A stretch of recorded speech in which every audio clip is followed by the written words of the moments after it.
અરવલ્લીથી સમાચાર ન્યૂઝ 18 ગુજરાતીના અહેવાલની અસર શામળાજીને મળ્યું વંદે ભારત ટ્રેનનું સ્ટોપેજ। ઉદયપુર અમદાવાદ વંદે ભારત ટ્રેન શામળાજી ઊભી રહેશે।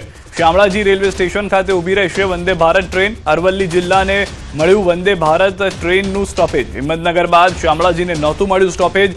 સાંસદ શુભાબેન બારૈયાએ રેલ મંત્રીને કરી હતી રજૂઆત। કેન્દ્રીય રેલ મંત્રી અશ્વિની વૈષ્ણવે આપી સ્ટોપેજની મંજૂરી। યાત્રાધામ શામળાજીમાં દેશભરમાંથી આવતા યાત્રિકોને રહેશે સરળતા। विश्व प्रसिद्ध यात्राधाम शामळाजी खाते वंदे भारत ट्रेनનું જે સ્ટોપેજ ફાળવવામાં આવી છે તો હું શામળાજી વિષ્ણુ મંદિર ટ્રસ્ટ વતીથી ભારત સરકારનો માનનીય વડાપ્રધાન નરેન્દ્રભાઈ મોદી સાહેબનો, અશ્વિની વૈષ્ણવ સાહેબનો અને અમારા સક્રિય સાંસદ શોભનાબેન બારૈયાજીનો આભાર માનું છું। રાધનપુરમાં વધુ એક સમાજે કુરિવાજો ડામવા બંધારણ ઘડીને સરાહનીય કાર્ય કર્યું છે। રોહિત સમાજે કુરિવાજોને ડામવા 14 જેટલા નિયમોનું બંધારણ ઘડ્યું। મહત્વનું છે કે સમાજના આગેવાનો, પ્રમુખો અને સંતોની હાજરીમાં બંધારણ ઘડવામાં આવ્યું છે। ખાસ કરીને કુરિવાજો બંધ કરી શિક્ષણ પર ધ્યાન આપવું, તેમ લગ્ન પ્રસંગે બેસણા, સગાઈ, શ્રીમંત, મામેરા જેવા લગ્ન પ્રસંગોમાં કુરિવાજો બંધ કરી ખોટો ખર્ચ ન થાય તેના પર વિશેષ ધ્યાન અપાયું છે। સગાઈ અને લગ્ન પ્રસંગે 11 વ્યક્તિઓ જઈ શકશે। બંધારણના બનાવેલા નિયમોનું જ પાલન કરવાનું રહેશે અને જે પણ નહીં કરે તેને સમાજ દ્વારા દંડનીય કાર્યવાહી કરી સમાજ બહાર મૂકવામાં આવશે તેવું સમાજના આગેવાનો કહી રહ્યા છે। 1 થી 14 કલમ સુધીનો અમે સુધારા કર્યા છે। આખી પત્રિકા નવી બનાવી છે। 92 ગામનો અમારો ગોર છે। એ 92 ગામ એકત્ર કરી અમે દરેકને સાથમાં રાખી અમારી પત્રિકા નવી આજ તારીખથી બંધારણ કર્યું છે તે સૌ પાડવા માટે અમારે તત્પર છીએ। સમાજ એક સાથે જોડાયેલો રહે એ જ અમારી તો ભાવના છે અને હું ઉત્તર ગુજરાત રોહિત સમાજ સેવા ટ્રસ્ટના પ્રમુખ તરીકે સમાજના આવનાર પેઢી માટે શિક્ષણ અને એકતા આ બે વસ્તુ અત્યંત જરૂરી છે।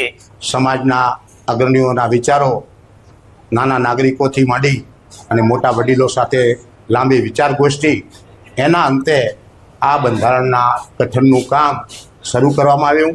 એ અમુક કલમમાં અમુક રસ્મોમાં જે વધારાના ખર્ચા થતા હતા એ બધા દૂર કરી એને સારી રીતે પાલન કરીશું અને આ જે વધારાના ખર્ચાઓ અને બધું જે પણ રીતે ઉલ્લંઘન કરશે એના માટે સમાજ જે પણ કાંઈ દંડ નિર્ણય કર્યો છે એ બધાને સ્વીકાર્ય છે। સુરેન્દ્રનગર જિલ્લો રાજ્યમાં કપાસના હબ તરીકે ઓળખાય છે, ત્યારે કપાસ સંશોધન કેન્દ્ર દ્વારા ખેડૂતો માટે વિશેષ શિબિરનું આયોજન કરાયું। શિબિરમાં જુનાગઢ કૃષિ યુનિવર્સિટીના નિષ્ણાંતો અને પ્રગતિશીલ ખેડૂતો હાજર રહ્યા હતા અને ખેડૂતોને ખેતીની આધુનિક પદ્ધતિઓ અંગે માર્ગદર્શન આપ્યું હતું। વધતા ખેતી ખર્ચ વચ્ચે ઓછા ખર્ચે વધુ આવક કેવી રીતે મેળવી શકાય તે અંગે નિષ્ણાંતોએ માહિતી આપી હતી। સાથે જ કપાસ સહિતના પરંપરાગત પાકોને પ્રાકૃતિક અને આધુનિક પદ્ધતિથી કેવી રીતે ઉગાડી શકાય તે અંગે માહિતી આપવામાં આવી હતી। નિષ્ણાંતોએ ખેડૂતોને જમીનનો ટેસ્ટિંગ રિપોર્ટ કરાવવા, રાસાયણિક ખાતરનો ઉપયોગ ઘટાડવા અને ઓછામાં ઓછું 1 એકર જમીનમાં પ્રાકૃતિક ખેતી અપનાવી અપીલ કરી છે।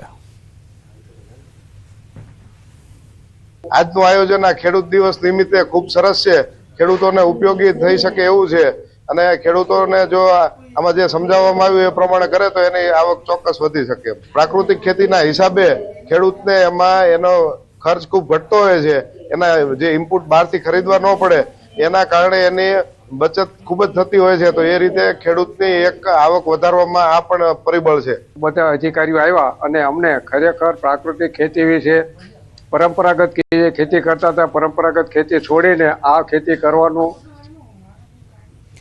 ઇઝરાયલથી સમાચાર। ઇઝરાયલ, અમેરિકા અને ઈરાન વચ્ચે ચાલી રહેલા યુદ્ધની અસર હવે દેશના ઉદ્યોગો સાથે કૃષિ ક્ષેત્ર પર પણ જોવા મળી રહી છે। વાપી સહિત દેશભરના ઉદ્યોગમાં ઇમ્પોર્ટ એક્સપોર્ટ પ્રભાવિત થયો છે, જ્યારે વલસાડ જિલ્લામાં બાગાયતી અને શાકભાજી ખેતી કરતા ખેડૂતો પણ મુશ્કેલીનો સામનો કરી રહ્યા છે। વલસાડના ખેડૂતો દ્વારા દુબઈ સહિત ખાડી દેશોમાં શાકભાજીનો મોટા પાયે એક્સપોર્ટ કરવામાં આવે છે, પરંતુ યુદ્ધના કારણે ખાડી દેશોમાં જતા કન્ટેનરો અટકી જતા હવે એક્સપોર્ટ બંધ થઈ ગયું છે, જેથી એક્સપોર્ટ ક્વોલિટીની શાકભાજીના ભાવમાં ભારે ઘટાડો થયો છે અને ખેડૂતોને નુકસાન વેઠવું પડી રહ્યું છે। વલસાડ જિલ્લો બાગાયત ખેતીનો વિસ્તાર છે અને આપણા મોટાભાગની પેદાશો મિડલ ઇસ્ટમાં જ એક્સપોર્ટ થતી હતી અને મિડલ ઇસ્ટમાં જ અત્યારે વાતાવરણ ખૂબ ગંભીર છે એટલે એક્સપોર્ટ ઉપર એની ખૂબ જ ગંભીર અસર થઈ છે અને ખેડૂતોને આનો ચોક્કસ આર્થિક ફટકો પડ્યો છે।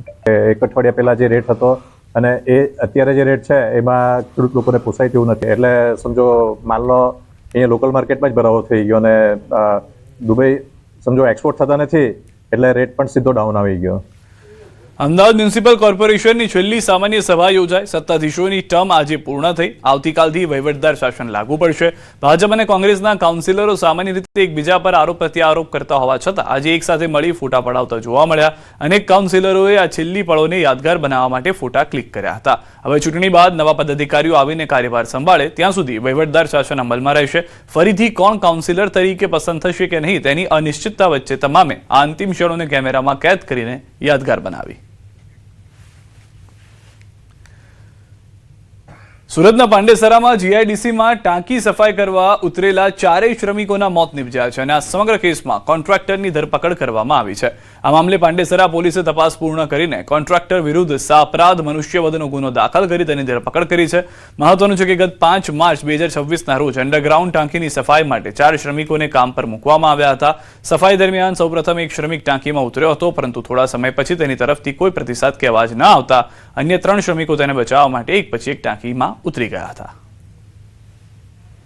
હકીકત જણાઈ આવેલ કે કોન્ટ્રાક્ટર વિનોદભાઈ ગુપ્તાના હોય પોતાના આર્થિક લાભ સારું તથા કોઈ પણ સેફટીના સાધનો રાખેલ નહીં અને ભૂગર્ભ ટાંકી સાફ કરવા માટે મજદૂરને ઉતારે. જે આધારે વિનોદભાઈ ગુપ્તા તથા અન્ય જવાબદાર અધિકારી વિરુદ્ધ પાંડેસરા પોલીસ સ્ટેશન દ્વારા સાપરાધ મનુષ્યવધનો ગુનો દાખલ કરેલ.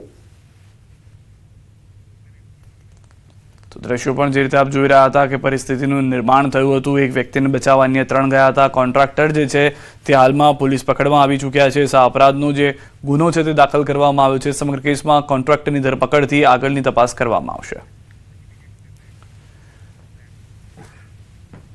તો સુરતમાં ડિંડોલી વિસ્તારમાં મેફેડ્રોન ડ્રગ સાથે 2 આરોપી ઝડપાયા છે. બાતમીના આધારે ડિંડોલી પોલીસે વોચ ગોઠવી 2 શંકાસ્પદ શખ્સોની અટકાયત કરી હતી અને આરોપીઓ પાસેથી 4.99 ગ્રામ મેફેડ્રોન ડ્રગ્સ અને રિક્ષા, મોબાઈલ ફોન અને રોકડ રકમ સહિત કુલ 1,29,000નો મુદ્દામાલ જપ્ત કર્યો છે.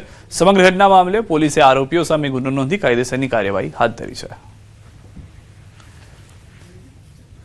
સુરતવાણી નામના વીકલી પેપરના માલિકની ધરપકડ થઈ છે. અયુબ ભીખન શેખ નામના શખ્સની ધરપકડ કરવામાં આવી છે. મિલકત પચાવી પાડવાના આરોપસર કરવામાં આવી છે ધરપકડ. આ બાબતે મૂળ માલિક દ્વારા લાલગેટ પોલીસ સ્ટેશનમાં ફરિયાદ આપવામાં આવી હતી.